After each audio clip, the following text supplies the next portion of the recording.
So tonight we have a very special guest, Leslie Kean, and she wrote the book Surviving Death.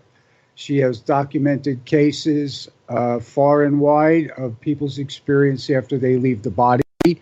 I can't call them near-death experiences because my perception of it is it's after-death experiences. We are spiritual beings having a physical experience just so that we can come here to learn whatever is needed to learn to take it on to the next life. I'd like to say hello to Leslie Kean. How are you this evening, Leslie? Hi, Bill. I'm really well, and I'm so happy to be on your show. Thanks for having me. Thank you. I brought Star into the studio with me. How are you this evening, Star? Good evening, Bill. Hello, Leslie. Nice to meet you. Glad you're here, and I'm doing well, and I'm ready to hear this. This is interesting. Few little stories myself, maybe. So let's get into it. And one other co-host with me, or one other crew, is Mr. William Whitecrow, and he is my shaman, and he is very spiritual, and we've discussed life after death many times. How are you this evening, William? I'm doing fine. Looking forward to the show. I've done some reading on Leslie's material and her research, and it's going to be a good show all the way around. And as you said, Bill, I've had my own near-death experiences right in front of my family, and once in Vietnam. So I'm looking forward to the show. I'm glad she's here.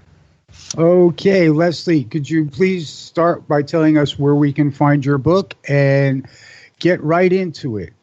Sure, and I'm just so happy to have your other two people on tonight because I'm always interested in hearing about people's experiences. My book is called Surviving Death. And the subtitle is A Journalist Investigates Evidence for an Afterlife. And I'm basically, I understand that all of you, probably most of your listeners, accept the reality of survival past physical death. And my book was really geared towards people who have not thought that much about it, or maybe are skeptical about it and haven't read a lot about it, haven't had experiences themselves. I mean, a lot of the readers have, but I'm also trying to reach an audience of people that are not necessarily open to this. And I'm hoping this book will open people's eyes and open doors for them. So I'm really providing a lot of very basic evidence that comes from a lot of different sources, pulling it all together into one book, trying to make it as evidential and as, sort of scientific and journalistically sound as possible, to reach people really through the intellect, through their minds, as opposed to through direct experiences. And those who have had experiences, of course, I think will find the book very supportive of their experiences, and it gives them a context in which they can put those experiences, and they can also come to understand that there's been research done on these kinds of things, and that many other people have had the same experiences that they've had. And I also include my own experiences in the book, as well as my research. So that sort of gives you an overview of what my purpose was in writing it. And where can we find your book? Well, I have a website. The URL for the website is Surviving Death Kean. That's my last name, which is spelled Kean. Kean. And if you go to that website, there are links. You can buy the book just about anywhere. You can buy it on Amazon or Barnes & Nobles or all the different websites that sell books. Or if you just put the title in Google or put my name in Google, you will definitely find it. But I think most people like to go to Amazon, and it's actually at a very low price on Amazon. So it's a good place to get it. Let me ask you, have you run into people that say that, well, when I die, there's nothing there? When I die, it's over. Have you been able to explain to people that's just not the way it is? Yeah, I mean, there are people who have told me actually that they thought like that before they read my book. And now the book has completely turned their worldview upside down and made them really have to think and really have to question, the presumption that death is the end. I mean, I'm not actually saying in the book that I have proof for survival past death, but I'm giving very strong evidence and letting people make up their own minds. And I think by the end of the book, as I said, those that don't believe in it it's pretty hard for them to maintain that position. Let's put it that way, after reading the evidence that's presented in the book. And speaking of evidence, I don't know, it was about 15, 20 years ago on a Discovery Channel. there were so many cases of people leaving their bodies and saying what went on in that room. Well, there was one experiment set up that a word in LED lights was on top of a locker that you would have to be well above to see it. About 15, 20 years ago, they said to date, no one has come back and told them what the words were. Do you have any documentation of that? Have you heard of this experiment, or has there been proof since it came up about 15, 20 years ago? And at that time, they said they've never had anyone tell them what the words on that sign were. Yeah, I mean, I think it's a really great question, and I know that I've talked to some medical doctors who have set studies up like that, where they've like put something in a hidden location or put something up on the ceiling of the room. And the reason that they say it doesn't seem to work is, number one, they don't know in a hospital which room the person's even going to end up in. Number two, if they do go out of their bodies, and they tend to be up on the ceiling looking down at their own bodies, right? I mean, they tend to be observing what's going on in terms of themselves. And so, they seem to find that, there isn't any reason for them to look up at the ceiling and remember some number up there. It seems like it's not really a feasible experiment or one that can work very well. That was my understanding of it anyway. Yeah. William, your near-death experience, could you share that for a moment? Well, I could share part of it, yeah. As I just typed in there to our little chat area, she's on it. Because when it happened to me, I was electrocuted by 24,000 volts, 350 amps, two high-tension power lines that were next to our house. We were putting up an antenna, and the guy that's supposed to be watching the top of the antenna, the power lines, obviously wasn't. I got hit full blast, and it literally disintegrated the wrench that was in my hand. We never found it. Oh. And I knew I was on my way out when I got electrocuted. It was just, I could see the juice going through me. It blew my knees out, my toes out, my fingers. It just melted them, blew them out. Everything just curled up, atrophy, like just curled up because of the electricity. And I hit the ground, and I was in water, a little bit of standing water. So my wife came out. My son was standing right there, and I always taught him, bless him, if you ever see a fire, head for water. Well, I was on fire, and he headed straight into the front yard, and he had a little 5-gallon bucket, and he jumped in it. He was just a little tight at that time, And my wife came out, and all the neighbors come out. I took in all of the electricity in the town of Volta, which is just right outside Los Banos, California, as a matter of fact. When I left, you don't know you're leaving, I was above the power lines looking down. That's the first recollection I had. And I was looking at my body, just like she said. And it was like, okay. And then I immediately thought of my family. Oh, my God.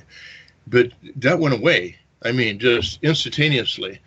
And next thing I know, I'm in a different world, a different, shall we say, dimension or whatever you want to call it, It was far beyond anything one would ever think of heaven, far beyond. It was realer than real.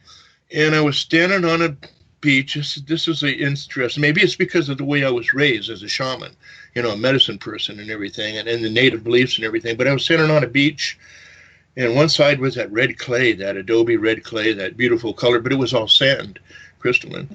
And then on the other, about 15, 20 feet from the beach was that white, pure crystalline sand. And there was just a perfect divide between these. And I looked to my left, and I seen some trees and 3 sets of hills, a tree on each hill in a different position, like they were raggedy and windblown. And no leaves, no nothing.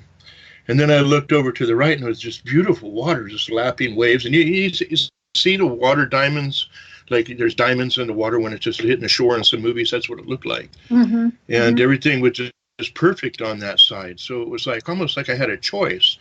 But what really stuck me, that's why I typed it in. I looked at myself first, my body, and then I seen my family and the neighbors and everybody standing around me. And my wife grabbed me and pulled me. I was gone for about 10 minutes. And my wife pulled me and straightened me out, and everything, got me out from where, we were working and everything and out of the water. She kept saying, it's not your time, come back. And I had moved from where I was down to the beach, and I looked and I seen footprints, but yet I know I had no body. That was unbelievable feeling. And I was in peace. I'm going to be honest with you. I was in total peace here. I was really not thinking of anything. It was like I knew what was happening for some reason. And I kind of levitated out over the water. And when I was out, heading out a little bit ways, just kind of, I guess you could say looking around, but I was being pulled a direction, really, in a sense. I heard, it's not, you have to stop, it's not your time yet. And when I came back, it was like falling. There's a lot more to it, but I'm giving you a short version. And I started falling back. I went straight, I didn't fall, but I went right back across the water, back to the edge of the beach here, seeing my footprints as I'm moving backwards right to my same position that I got there in. I watched the footsteps disappear, and then I felt like I was falling off a 50-story building backwards. Whew, that body rush, and then whoo, I woke up real fast. Like my wife said, my body just jumped, like I jumped back in my body, and I had no heartbeat, any of that. I was gone. Right. And when I woke up, it was like, let me stand up. I have to stand up. It's just a survival mode that I go into. I got to stand up and survey in myself and everything. And that was pretty much, the short version of my experience. But that falling, I tell you what, coming back in, it's like traveling 1,000 miles an hour backwards, and then you hit, and you come back in your body. It was just amazing. It reminds me of the Pam Reynolds case. I don't know if you remember in the book, but she described when she was out of her body, she didn't want to go back, which is so common, as you say, you're at peace in this beautiful environment. And she talks about a family member who actually forced her to go back. And she described a similar thing, that she was like falling. And then she suddenly like landed with this big, kind of thud in her body. And her body they were at that point trying to start her heart again. But she described it as a very unpleasant experience to have to back in. Definitely. Very unpleasant. Definitely it is. It's a rush. That's about the best way you can put it. And so many people say they don't want to come back. I didn't. I came back, and I'm glad I did because of my family. I look at it now, but there's still a longing way back in the back there that when death comes, I'm not going to fight it at all. I'm totally not afraid of death, and when it happens, I guess it's a good day to die. Best way to put it. That's how the Native Americans used to say it, right? Mm-hmm. Yeah. Yeah. That's my belief. Yeah. Yeah. That's really an incredible story. I really appreciate hearing it. And that's why I asked him. Thank you for letting me tell it. Yeah, and that's why I asked him to share it, because I'm sure that you have similar case histories. Is the most interesting case history you came across the child that claimed he was the pilot that got killed in a war? I mean, that certainly was one of them. That one and the child Ryan Hammonds, who was an actor in Hollywood, they're both, to me, very compelling cases, largely because the children were so young and because all their memories were verified as accurate. So it's very hard to explain how they could have had those memories that could be proven to be accurate, and memories of the life of someone who had died decades before they were born, and someone to which their families had no connection at all. Just a complete, no connection. And yet the child not only remembered specific facts, both these children and other children too, but they also kind of relived a lot of it and had nightmares about their previous death and would play act things from the previous life. And they had a lot of emotion around the whole thing. So it was a lot more than just memories. Really, really impacted their lives dramatically. They had some kind of a experience that kind of resolved it for them, which is often what happens with these kids, whether it be going back to the previous house they lived in or meeting family members from the previous family or something that kind of, I guess, shows them that they're now ready to move on in their present life. But yeah, I think those cases are really compelling. So could you go into details about the little boy who was shot down in a previous life? Because I'm sure not everyone knows that story, and that is such an incredible story that I tell people about it. Sure, and I'll give the short version like we just heard from your other guest. I could talk about it for half an hour, but I'm going to give you a thumbnail sketch of it, all right? Please do. Yeah, and people can look up, again, I hope they'll read the book, but anyway, and look it up online or whatever. But his name was James Leininger. He wasn't even 2 years old when he started having these memories. It was literally when he was beginning to talk. And he just started in various situations. The first one was that the very first thing he said was Well, first of all, his dad took him to a museum where there were all these airplanes, and he was completely freaked out by the airplanes and obsessed with them. He didn't want to leave, and his father thought that was very strange. Then his mom was pushing him in a stroller by a little toy store. She picked up a toy airplane, and she handed it to him, and she said, "Look, James, it has a bomb underneath it." And it was this plastic airplane, and he said, "No, Mom, that's not a bomb. That's a drop tank." And she went home and said, "What's a drop tank?" Asked her husband. And he said it was this tank that you put on the bottom of an airplane that stores fuel when you have to drive a long distance. Now, there was no way that their child could have known what a drop tank was. They hadn't been exposed to anything that would have taught him that. And so that was just the beginning. And it went on. He started to develop these horrific nightmares where he would absolutely scream in terror and crawl up in a little ball. His dad said it looked like he was trying to break out of a coffin, which I thought was a really eerie way of describing it. Eventually, he started to talk during the dreams, the nightmares, and he would say, "Airplane crash on fire, little man can't get out." Over and over again, "Airplane crash on fire, little man can't get out." And he was absolutely terrorized, way more than a normal nightmare, as his parents described it, and other family members who witnessed it as well. And over a period of time, he was able to provide a lot of specific information. Among them was that his name in the previous life was James, that he was shot by the Japanese on the front of his airplane when he was fighting in a war. He said he flew a plane called the Corsair. He flew off of a boat called the Natoma. Again, those two terms are specific, some terms that a 2-year-old would not know, a Corsair and a Natoma. And he had a best friend whose name was Jack Larson. And he was shot down near the island of Iwo Jima, which he pointed to in a book when he was looking at a book with his dad. Those were all very specific details. And eventually, his father was able to go to some reunions from veterans who flew off the Natoma Bay. And he was eventually able to find a person who matched the descriptions that James gave him. And he actually met Jack Larson, who James had said was his friend back in that life, who was still living. And the other interesting component of this is that when James was 3, he used to he drew hundreds of drawings of the plane crash, of this plane being shot down. And he always signed them James 3. And his parents would say, "Why are you signing them James 3? And he said, "Because I'm the third James." And they thought just because he was 3 years old, they didn't understand that. But it turned out that the person that matched his description that he said he was in that past life was named James Houston Jr. And his dad almost, fainted when he heard that, because the Junior would mean that little James now was the third James, which is what he had always said. And so it's a long story in terms of how his dad was able to track all this information down and how he was actually able to locate the previous personality, James Houston Jr. And what happened was they found his sister, who was in her 80s at this point, and little James got to meet her.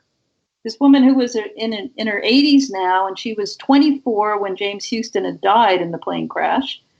And she was absolutely convinced that little James was her brother, because he knew all this stuff about their family life, things about growing up with his sister, and all this stuff that he told her that he couldn't possibly have known. So that was a really interesting component. And eventually he went back to the location of where the crash happened, off the coast of this island near Iwo Jima. And he had this sort of cathartic experience where he said goodbye to James Houston. And that was sort of the turning point for James Leininger, where he kind of moved into his present life. And, and now he's 18 years old and an honor roll student, was a really excellent student and a very accomplished young man. And he's now in the military, having a career in the military. So that's basically the story. There's a lot more details of things he remembered and how the whole thing unfolded that are fascinating. But that gives you the case in sort of an overview of the case. He has no memory of where he was between dying and coming back.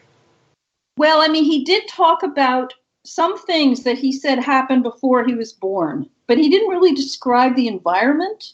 But he did talk about sort of choosing his parents. He said he chose his parents, and he described, where they were the night that he was conceived, which they were absolutely stunned because they were in a pink hotel in Hawaii. That evening, they had eaten dinner on the beach, and James was able to describe all of that to them, and they had never told him about it. He also talked about meeting some of the servicemen he called it heaven, in heaven, some of the people who had served with him on the Natoma, and he actually had the names. He named his G.I. Joe dolls, various G.I. Joe dolls. This is really interesting. He had 3 G.I. Joe dolls, which were really popular with kids, slept with, and absolutely adored. And he gave them 3 different names. They were given to him at different times, and they all had a different hair color. So the brown-haired one he called Billy, the blonde one was named Leon, and the red-haired one was called Walter. And his parents thought that was sort of strange because they didn't, for a kid to have the name Leon and Walter when they were like 2 or 3 years old, they thought it was kind of odd. And they asked him where he got the names. And he said, well, these were the people he met in heaven before he was born again.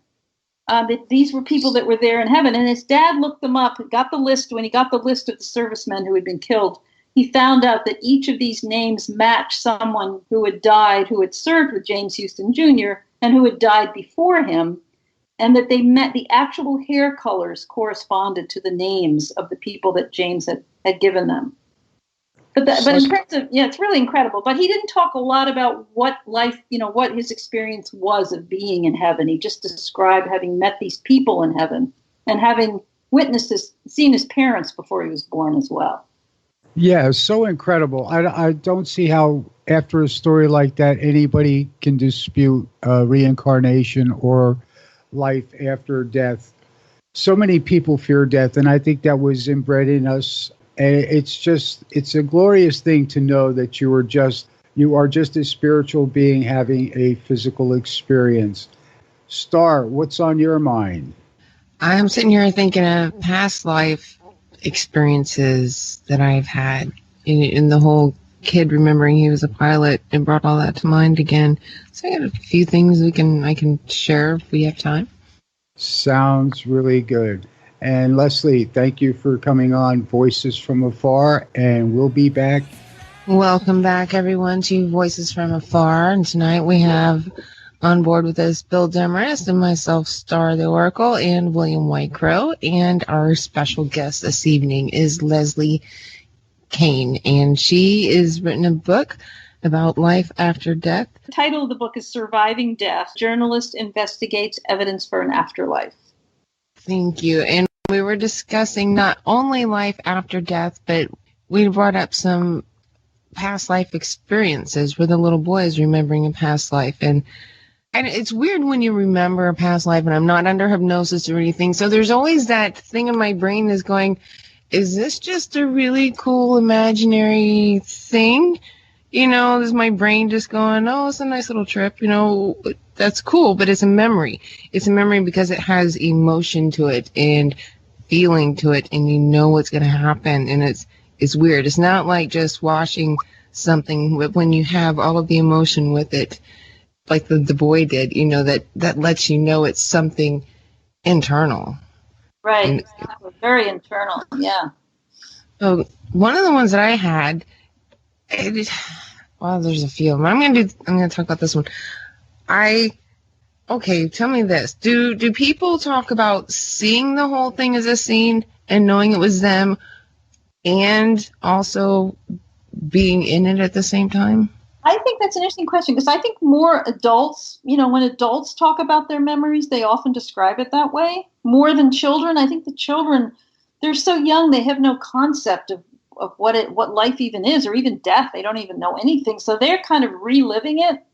And it seems they're really little. There's something unresolved about that life, which is probably why it's having such an effect on them. But when an adult has a memory, I think it's a very different process. And maybe I know some mediums and people who describe it as seeing it like on a screen. Yes. Imagery. So I think yes. I think that's yeah. Because what I see is it's nighttime. It's what I can describe it now is I think it's about the Civil War time. There's a small cabin. The night's clear. There's a bright, almost full moon overhead. There's like a split rail fence around the yard. I'm in the yard and I'm saying goodbye to my husband, I guess, and he's dressed in Civil War garb. And right in the tree line, all the horses, all the men on horses are going past, and he's leaving because they're coming around, and he's joining up with them, and he's going. And I can hear it, I can smell it, I can feel it, everything. You know, the night air, you know, hearing the horses, just, they're not going fast, they're just slowly going through the woodline. They're not in big hurries. You know, it's the details, the dress, the cabin, the fence, the yard, you know, everything. It's interesting. It's probably clearer and more vivid than a normal memory, right? It feels more vivid than just a memory that you might have of something that happened, you know, a few years ago or something like that. Yes. Yeah, I do have a few. There's another one, take me another few minutes to go through, but it's with a Native American tribe out in the Lakotas. So chime in with something, then I'll get back to that if we need to. Leslie, during the break, I asked you, have you run into anybody that claims they saw the light at the end of the tunnel? Well, I mean, I have talked to people who have had what they call near-death experiences, and they might not always involve seeing a light, but sometimes they do. I've talked to some people, but I've also read a lot about different cases and different accounts of people describing what happened to them. I've probably read a lot more about it than I've actually talked to people, because I'm really interested in, as a journalist, in sort of knowing what the researchers have come up with, what the most evidential cases are, the ones that, you know, are really hard to refute. An example being if somebody has a near-death experience in which they meet somebody, say, who they don't even know, and then they find out later something about the person's. For instance, there was one case where a little girl had a near-death experience, and she came back and told her dad, I met this boy there who said he was my brother, but she didn't have a brother. And then her dad told her, well, actually, she did have a brother who died before she was born, and they had never told her about it. So things like that, you know, those are sort of research cases in which there's something there that's very evidential that suggests she wasn't just making something up in her brain. She actually had some kind of experience in which something happened that she couldn't have known about. You know, where you meet someone that you didn't even know had died or you didn't even know existed. And that's also what happened to Eben Alexander in his famous book, Proof of Heaven, which maybe some of you have read or your listeners have read, in which he met this girl when he was in this other realm who turned out to have been, I think, his biological sister who he never met, or an adopted sister, or somebody from his family that he didn't even know or didn't know existed, and he only found out afterwards. So those kinds of cases really intrigue me particularly. So what is your journalism background? I'm an investigative reporter, and in the 90s I did a lot of freelance writing, and then I was also working for a public radio station in California, hosting a daily investigative news show and covering a lot of different kinds of political stories and human rights issues and a lot of different just stories that you might hear. And it was a very progressive radio station. And then what happened was I got very interested in the UFO subject based on a report that I was given in about 1999, I guess was when I wrote and I started reporting on the UFO topic, but from a very serious journalistic perspective, you know. And then in 20, that all culminated. I spent about 10 years investigating that topic, and in 2010, I published my book about UFOs called UFOs, Generals, Pilots, and Government Officials Go on the Record. And that sort of was the culmination of a lot of research I had done, which involved speaking with very high-level government officials and, you know, government people around the world who had investigated the phenomenon, and using official documentation and radar data and stuff like that to really show that there is something real there, and to explore why it is that the U.S. government seems to not want to acknowledge it. And so that was a real focus of mine. But I maintained my journalistic perspective, but I was really focused primarily on that issue for many years. And then after that, I had also been interested in these kinds of cases as well, involving the question of survival past death. And after my UFO book came out, I had more time to focus on this topic. And so that's what led to the new book that just came out. My dear, where are you going when you leave? Leslie? You're talking to me. Where am I going? Tell me what you mean by that question. When you leave this body, where are you headed? I wish I knew, Bill. Maybe you can tell me. I don't know. I don't know. Well, it's an individual journey. Everybody is going to, their journey is going to be what it is. None of us can really predict what that's going to be. We may have a feeling, because of the indications and science has proven, like you're talking about, Leslie, the existence of life after death. It's just a transition anyway, but each person's journey is an individual journey. They'll all be different. I've had this happen twice, Leslie, so maybe this will help answer that question. Maybe it won't at all. This was an experience I had in my own backyard. I had visitors come to the house. I decided not to smoke my cigarette in the house. My mother-in-law at the time didn't like it. I said, fine, I'll go out in the backyard. I went out in the backyard. I am 10 feet from my back door, looking up at the stars. It's a nice evening, and I start bawling. My heart is wrenching. I am homesick. I am literally beside myself. I am just so overwhelmed with this homesick feeling, and there's part of me that's doing this, having all this, and there's the other side of me that's going, what's going on? I want to go home. You're in your own backyard, sweetie. This is a home. Where's home? Home's up there. I'm having this whole conversation with myself in my backyard. So I've told William about this before, but where is home? And it's up there. So am I from another planet and I get to go back home after this? I don't know. But I do know that there was another time that somebody had asked me how old I was, and without thought, it was just instinct, came straight out of my mouth. And Earth years? Where does that come from? Where does that come from? I asked myself immediately, where does that come from? So, we are not limited to our physical bodies. We are temporarily here using our physical bodies. Yes, William. Yeah, we're not attached to any one thing. This is where we need to be at this time. My perspective and your perspective is really close there. Because I've done the same thing. I've walked right outside on my porch, and I've looked up in the sky and it's fed up with the world and everything, and even though I'm helping a lot of people, at the same time, and I go, you could come and get me anytime. I say that about any day, every day. I say that. Oh yeah, but it's a feeling that connection with something that isn't from here. Yes. That's the interesting thing. Not this dimension, this time, space. It's a good memory. It's a good feeling. So it must be very good to have that pull on us, I would imagine. Leslie, the reason I ask that is there's no doubt in my mind that after this life, I have a starship, and it's Starship Starvexer, and it's a comedy club. And all I wanted to do was, when you get, life is eternal, sometime in the eternal, I would like you to stop by Starvexer's Comedy Club, where you have the opportunity to laugh at yourself in this life, and you become a star. All right, I'll try and remember that.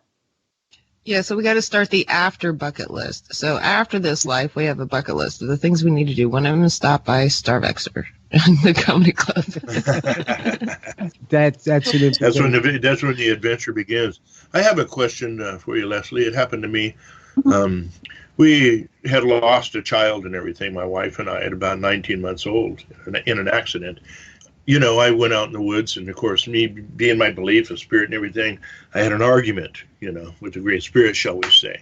Right. Just give us one more chance. Give us one more chance. A year later, our daughter, Crystal, was born. When she was growing up, and she started drawing pictures, which she started quite early. She would draw the sun and the stick figures playing in yard, and then she would color the whole picture a light blue over the blue. After, 10, 15 pictures like this, she started wondering, what is this, So we asked her, and she goes, it's water. Well, our son Zachariah died in a drowning accident. Oh. And it was just like a solid brick hitting you in the head. She's drawing a picture of the sun, and all the pictures and everything are there, and her little brother standing there. from underwater. Wow, that's so interesting. Oh, wow. Did she say anything more about that made you think there was a connection there? Oh, she indicated that was her. That's what she's seen, and that's what happened to her. We never told her until she was like, 5 or 6 about her little brother, Right. passing away that way. So she was drawing these pictures all up to this time. So it's just amazing. That is really wonderful. It shows her that she's obviously very connected to him. If she was not, maybe she was his reincarnation. Who knows? But if not, exactly. I think that's what I think. The reincarnation, drawing the pictures, the knowing, and swims like a fish now. Loves the water. So she's doesn't have any phobias. No phobias, because lots of times these children that drown, when they're reborn, they have phobias about water. But it could work the opposite. She did in the beginning, just a little bit, and then I told I go by the spirit, how it kind of pushes me, and my wife too. We're both very similar in that. And I said, put her in the water, start teaching her to swim. And before you knew it, it wasn't a fear anymore. It was, let's go swimming. And if there was anything with water in it, she would jump in it and want to go swimming. That's so great. Yeah. Well, maybe that was some comfort to your wife. I don't know. Well, I think she had other things to do here, experiences, and accidents do happen. There are some things that I think are fateful and some that aren't. It's the flux of time, space, I guess you could say. Whatever it is, it sure put us on a different track, too. The death of a child, and then what seemed to be that spirit coming back into this existence in the same family. It's very interesting. Very interesting, yeah. And it must have been made the death a little bit easier. I don't know if that's appropriate to say or not, but nothing makes a death easier. What it does is turn around and gives you hope for the next. Is this the one? If you have another one, right. In many cases. Right. Yeah. Absolutely incredible. Go ahead, Sharon. Yeah, I was gonna say, there's another, I guess here's another evidence for life after death. And I'm going to give the short version. I'm not going to go through the story again. So just, Leslie, for you, you're getting the abbreviated version.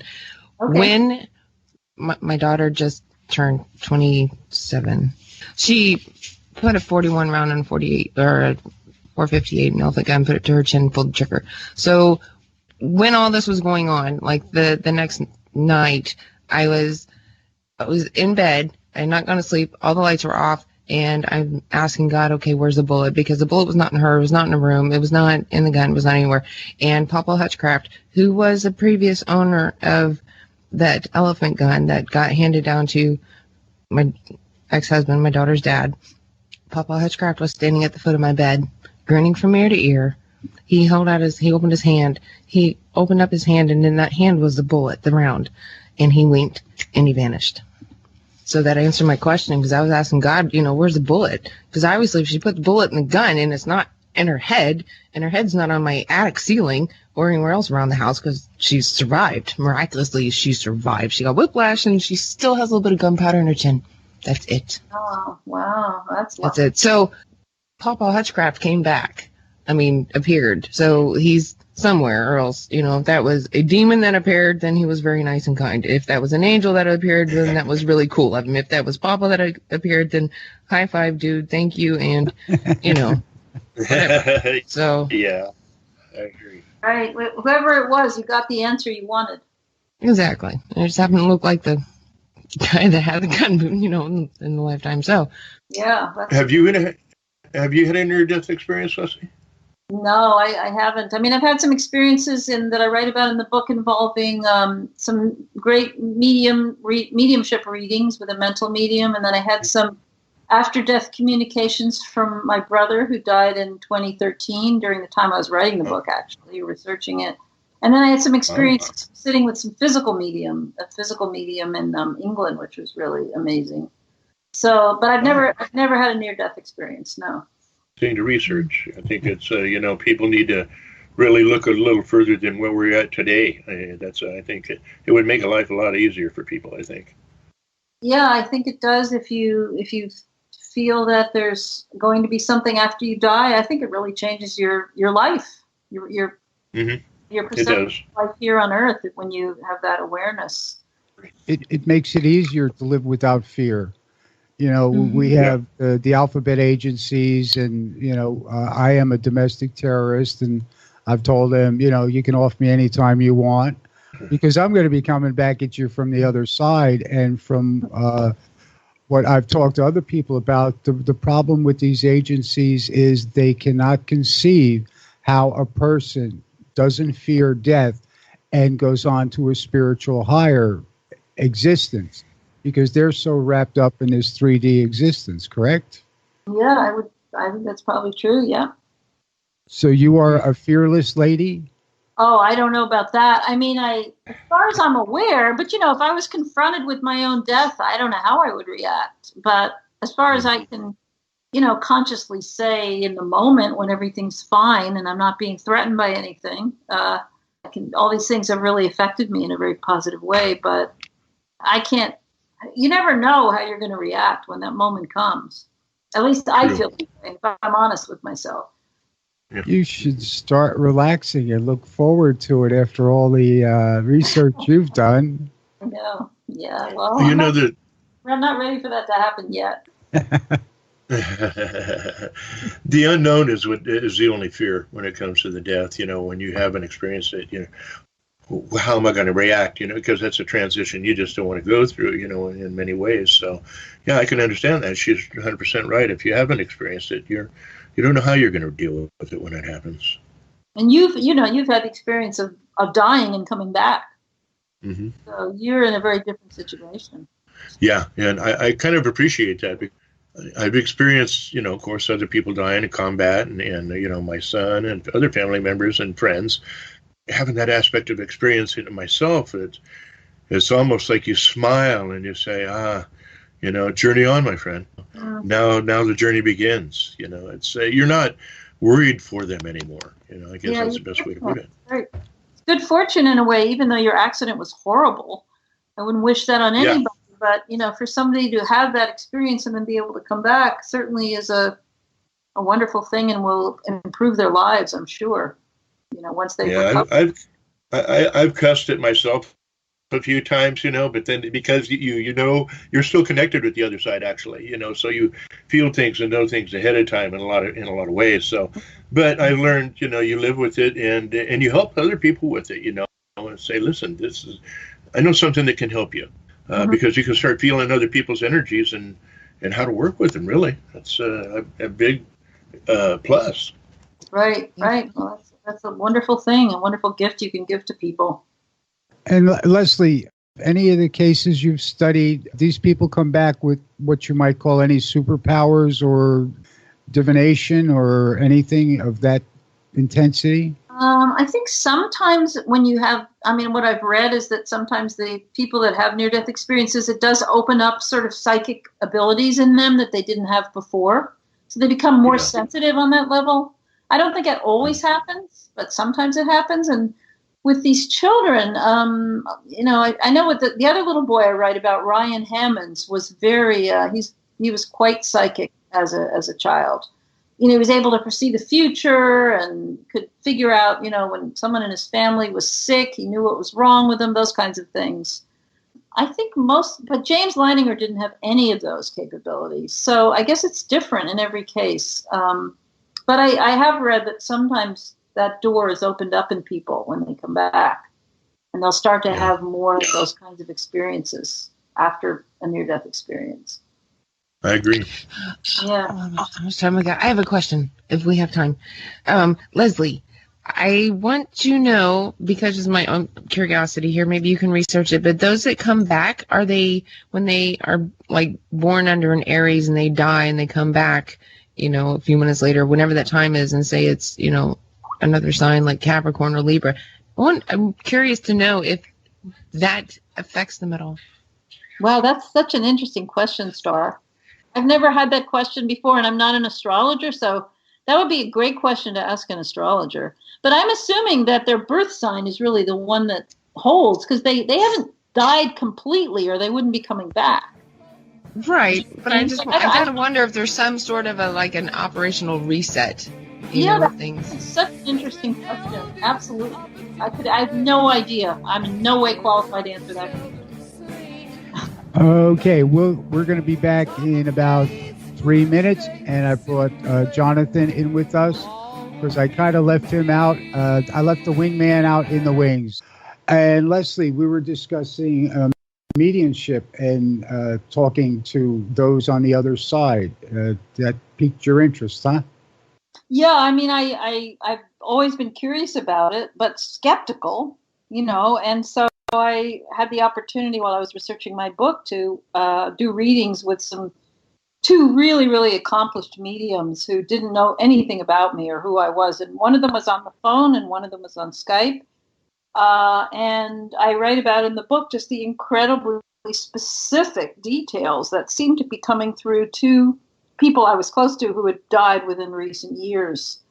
And it was just so striking to me how specific the information was. It's one thing if they bring through very general information that can apply to a lot of people, but when they bring through very, very specific information that's personal, that nobody else would know about, or maybe just a couple of people would know about, it's very compelling. And I did have the good fortune of having two readings like that with mental mediums, which I do write about in the book, and very, very compelling.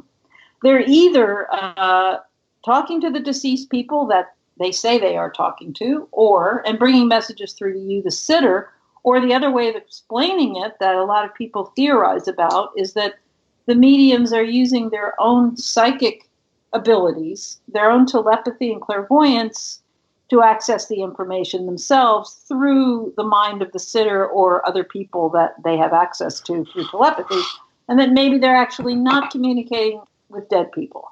That's the other argument that people will provide, and which I do discuss in my book. And you can't really prove one or the other, but when you're sitting there and having a reading, it certainly feels like the people are present, the dead people, your deceased loved ones, and there are also personality traits that come through, and all kinds of subtle things like that are not just that are, you have to have the experience to really understand. Yeah. I had a comment to that. And yes, let me introduce Jonathan.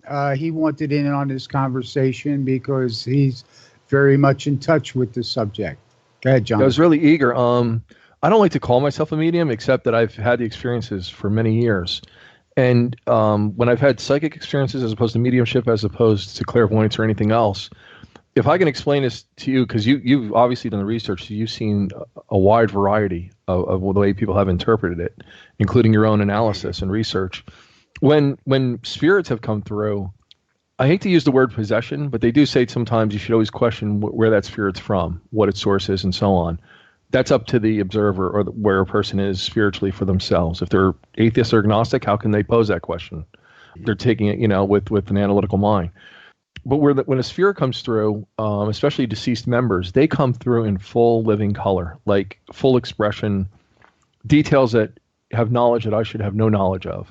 Whereas when I've used psychic abilities, it's been more like, I always say it's like almost like radar, like you're pinging the information and kind of like going on what comes back stronger. Does that make sense? Yeah, I mean, that's fascinating, Jonathan, because one of the ways I researched this was I asked the mediums themselves, and like you're saying, they can tell the difference between when they are bringing through psychic information and when they are bringing through what we call mediumistic information, or information that is coming from the connection with this deceased person. And they say there's a very distinct difference, just like you described. Yeah. They're aware of this. And my point is, why not accept that? Why not accept that these mediums who have been doing this for decades have developed the capacity to make that discernment? And I don't see any reason to second guess them and say, oh, it's all psychic. You don't know what you're talking about, which is what, some of the people will theorize, that maybe they're just deceiving themselves. But they're very clear that they're two different processes, just like you described. Right. And if you wanted to go in the physical sense, I mean, I've even noticed physiologically, there is a change in perception or what part of the body is being accessed, where I felt it on myself energetically or even mentally. So I've come to, over the years, write my own notes so that I can map it out for other people so that they can then, I guess, learn, when they say learn ESP, like, buy this book for $0.25 in the back of the comic book section, something like that. And so, who's to say it's like breathing. you change your breathing technique, and you can elicit different states of reality, right? Rapid breathing, you can do Wu-Chi breathing, you can do anaerobic, aerobic. It's going to elicit all different states in the body. And so I think the psychic realm, or if you want to say psychic, if it's all psychic, it's all different aspects of psychic, but again, how you access it through what I noticed again when I've met, I hate to say dead people because they're not dead, they're just not in the physical form. I never know what word to use either for that. Yeah. Yeah. Some people call them agree. discarnates. Call them what? Discarnates. Discarnates, yeah. Like I was telling you, though, on break, the most fascinating experience, I've had two of them. Most fascinating experiences. One, a guy who had passed away as a friend of a friend, dear friend, and I didn't even know this man, even casually. I only knew of him through this friend. Mm-hmm. She told me she was going to his funeral that Thursday. That Tuesday, I was at work, and he comes down through the ceiling. I'm at the printer. I'll never forget this. And he swoops down into my face. I didn't even know what this guy looked like. And he says, I want you to go to this funeral and take care of my family, my sister. And he shows me an image. I tell my friend, and she says, that would be great. I didn't know who I was going to drive with. I'm not going to be, steady with my nerves. I said, okay. I go there. There he is in the casket, the guy I saw, and I'm freaking out now because this is like, I was only 22 at the time. Wow. What really amazed me, though, there's his sister, just like he showed me, and his mother and all that. Now, I sat in the back, and I was getting really strong hits off this family because obviously we made a connection. Mm-hmm. My friend says, are you all right? I said, yeah. I said, but his grandmother's standing, he's standing right next to his grandmother over there. I didn't know who his grandmother's was, but he goes, that's funny. That's where she's sitting. So she goes and tells her, and she says at that moment when they started laughing, the flowers jumped off the pedestal and at their feet. And she comes back and tells me this. And I said, I'm at a loss. I just know what I've seen. So when you have these experiences, I don't know how the other mediums explained it to you, but when there's no stimulus or input and there's no other way of knowing, it's hard to take it onto yourself and say it's a skill that you have, like an ego, saying, oh, I'm a great artist or I'm a great dancer. There really is no rhyme or reason or switch to turn it on or off. For some reason, they see an in with you. It's almost like Whoopi Goldberg. As soon as they figured out she could read, everybody was looking to jump in her body and take a chance. Mm-hmm. Right. No, I mean, what you're saying makes complete sense to me. I think it's the people who have not had the experiences themselves that are analytical and sort of looking at this from a theoretical perspective that will go with the hypothesis that maybe they're just, that these mediums are just using their own psychic. I mean, it's just purely theoretical. I think most of those people have not necessarily had these experiences themselves with mediums. Well, see, and I've never been the kind of hang a sign and say I'm a medium. That's the difference. I've tried to be skeptical and analytical and see this so that I could. So it does include more people and not be so limiting and myopic. I find that any group that I've ever seen tends to do that. People get very pigeonholed into that group and then a certain set of rules, and you got to do it this way. And I'm not like that. I'm like, well, the world wasn't created that way, and there's too many people that are having.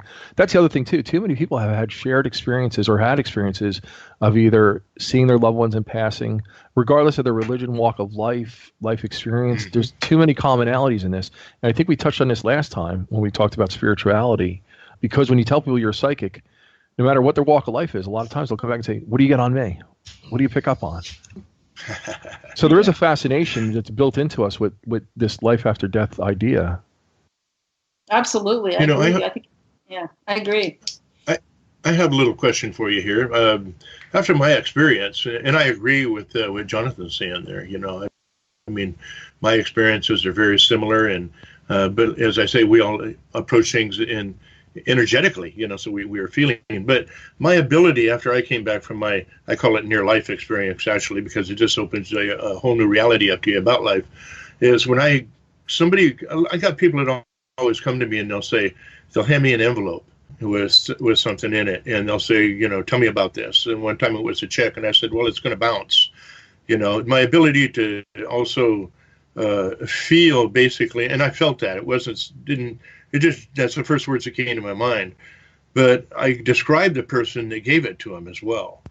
So this is one ability that's kind of definitely come into being since that experience. I had it a little bit, but not to the extent I have it now. It's like if I want to know something, somebody's picked a magazine up, laid it down on the counter, and I walk over and pick up that magazine, I'll pick up their energies right off the top. Have you had that experience before with any of your people? Wait. Do you wear a hat like the Great Karnak? No, it's tinfoil. You have to have a good sense of humor in this thing too. But there's a lot of people out there that I've ran into, that I've gotten older. I'm 63 now. That they don't like to admit it, but that's what they do. They'll pick something up as somebody's and feel the energies to see what's going on. Yeah, I'm empathic. And I had early on in my awakening, feeling these energies more as an adult experience. I went to work one day, and at that point, I kind of knew I was empathic, but I didn't know what I know now about the whole thing. And I've learned a lot since then with experiences also. I went to work one day, and I was like confused. And then I was really, really mad. And I knew this was not for me. And then I was incredibly sad. And I went through all these steps of mourning. So I go home and I'm trying to figure this out, because at the same time, I'm starting to see these three boys. I'm seeing these three teenage boys. And every time I see them, there's two walking towards me and one walking the other way down the road. So I go to work that day and I find out, or was the next day? It's been like 15 years ago. So I find out that there was an accident where there were three boys in this accident, and it was not far from where we lived. And so the next evening, I go home and I'm calling my friend. I'm like, you got to help me deal with all this energy, because Leslie, I was not only going through all those emotions, I was seeing these kids, and then once I found out what happened, these boys were talking to me. They were like, "You've got to get in touch with my mom. Please tell my mom I'm sorry. Tell her I love her. Tell her, these, even now it's tearing me up now because I can still see these kids standing in front of me." Right. But I found out that two died and one lived, and that's why I was seeing two walking one way and one walking. But I did go out to that wreck, and half of their vehicle was wrapped around a tree on this side of the road, and 300 feet up the road, the other half of the vehicle was wrapped around another tree. Oh my God! It was Did bad. you contact their mothers? I never did. I didn't know. I didn't know who. I didn't know what to do. Yeah, you don't know if the mothers take kindly to it or not. That's the problem. You never know how they're going to react. Exactly. I mean, I have had things where I've gone up to people and tell them, and you don't always get a good reaction when you're trying to give somebody a heads up about something. So, I mean, especially right away, I think if you were going to do something like that, you'd want to wait maybe, 6 months or something after it happens, and sort of give the family time to deal with it before offering right. like that. And then you could offer it to them and they could either accept it or not.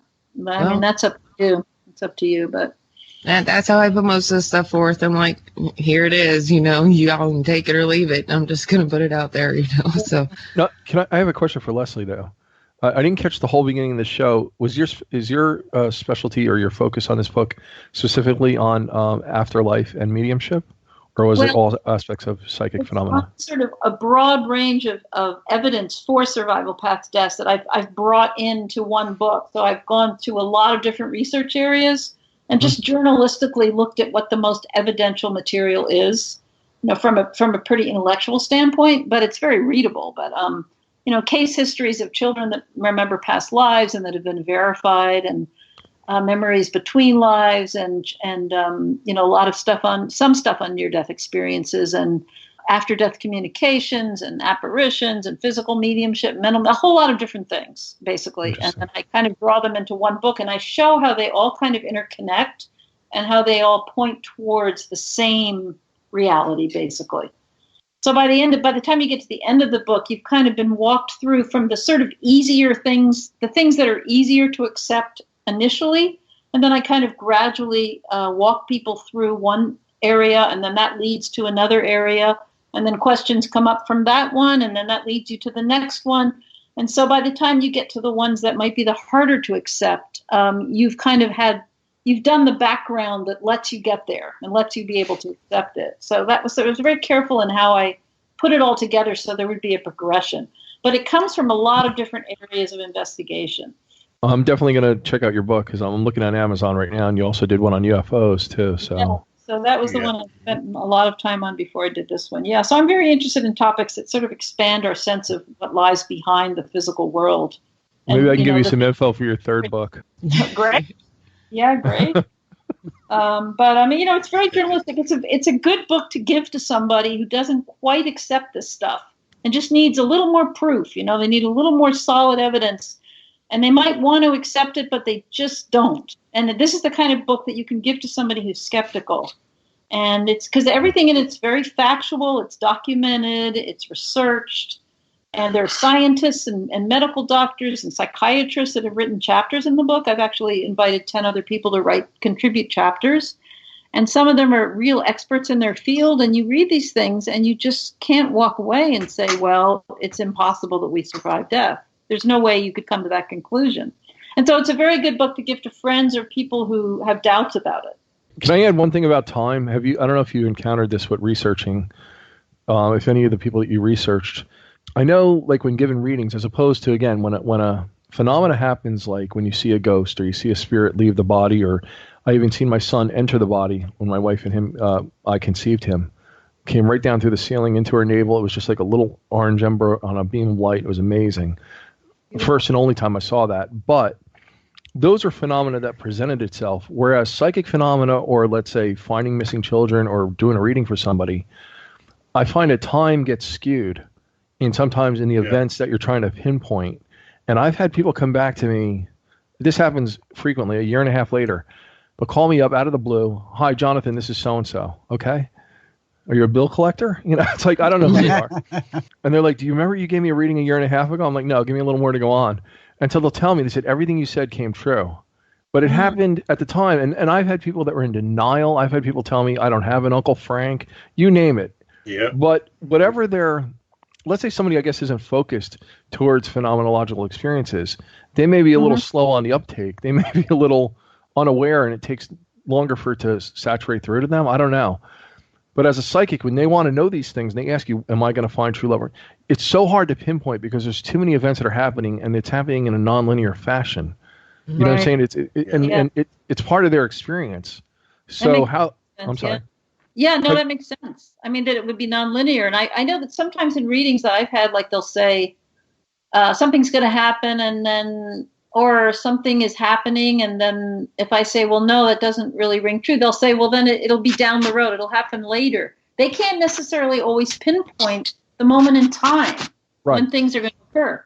Things are often event-driven rather than time-driven. Like, yes, this event's going to happen, but this has to happen first. Or whenever this person gets to this stage in their life, then yes, this is going to happen. Because time is only like how we regulate our matrix illusion, I think. Because if you go to where you start living not by the clock, you get in, William, you know this, there's a whole flow. There's just a flow how things go. And I'm experiencing this because I've gone back to work this week, and my whole rhythm of everything is just off. But this a side note.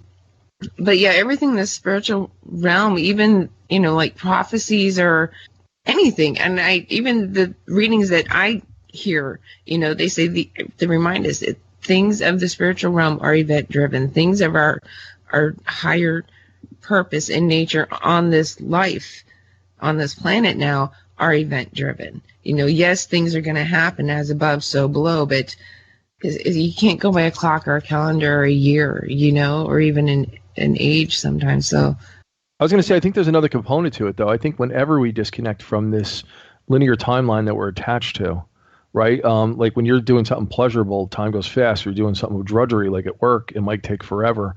But when we go into an experience, whether it's like an ayahuasca trip or even just going in a dream state or drumming or anything we do, maybe our spiritual body knows that we only have a limited time to be in that window, almost like the movie Avatar, right? When they were inhabiting those secondary bodies. And it takes advantage of that time and compresses it, or again, it's not attached to this linear scale that we're in this physical realm. And so the experience could seem like, wow, it was so vivid, it was so lucid, it felt like it was hours, and it was only people watching. You say, no, you're only under for like 30 minutes. If I could just say one last thing, the biggest disappointment, I've never taken the readings or anything personal because I never put it out for my own ego. I tried finding missing children once, and I went out one night and I was so clear, Spirit showed me on a map where they would be. I showed up, and unfortunately, I got there an hour before they did. They wound up at the same Dunkin' Donuts, the same thing, and I was so disappointed in myself. It was 1:30 in the morning, and finally I said, I'm going to just go home. I tried my best. I get a call from a friend on Facebook. They said they found him. I said, where? They said, the Dunkin' Donuts on Route. And I was like, wait a minute, I was there. So like Spirit was showing me the right place, but had I stayed there longer, my Right. egotistical mind was thinking, no, this is stupid. Like I didn't believe in myself. I was like, this is stupid. Why am I waiting here? Had Well, these maybe three you kids didn't have showed any- up. You didn't know how long it would take, right? That's just it. This was the first time I ever tried finding missing kids, and I just did it on a lark because it was a good friend of mine, and they were so scared. And I said, I can do this. Like something in me said, you can do this. And I went to do it. But again, if I had just sat there, if three kids, 12, 9, and 10, show up at 1:30 in the morning, 2:30 in the morning, that was obviously them. Right. My trajectory was right. right. Everything was right, but my timing was off. And so after that, I never gave it another try. I hope you will again give it another try. It sounds like you have a real ability there. Perhaps, but again, like the problem with phenomena is, it's like you don't always know what triggers it, and then if you do trigger it, then you're prone to more phenomena, and then there's a culpability to it, if that makes sense. I don't know if I necessarily want that attachment. Yeah. Very understandable. Well, I also think when people have near-death experiences, I mean, you can speak to this, William. I bet that your sense of time is completely different when you're in that other realm. Yeah. You said you were There dead is no time. Yeah, and I bet you felt like if you had to reflect on it when you came back, I bet it felt like it was way longer than that. Oh, well, much longer, much longer. It felt like I was there for hours upon hours, and it was only 5 to 10 minutes. When you're in that other connected state, time is very different. Mm-hmm. Very much so. But I've learned Indian time, as we call it, since then. And that's what we do things when it's necessary to do. I go by a totally different concept of time now because of what you're saying there. Your whole concept of this reality is blown when you're on the other side. You know that there's really no limitations if you get your energy right, your mind right, your soul. Everything combined and in balance. You can. There's a massive amount of things you can do. We look at it, telepathy, everything is all is natural. We just have to attune ourselves to it.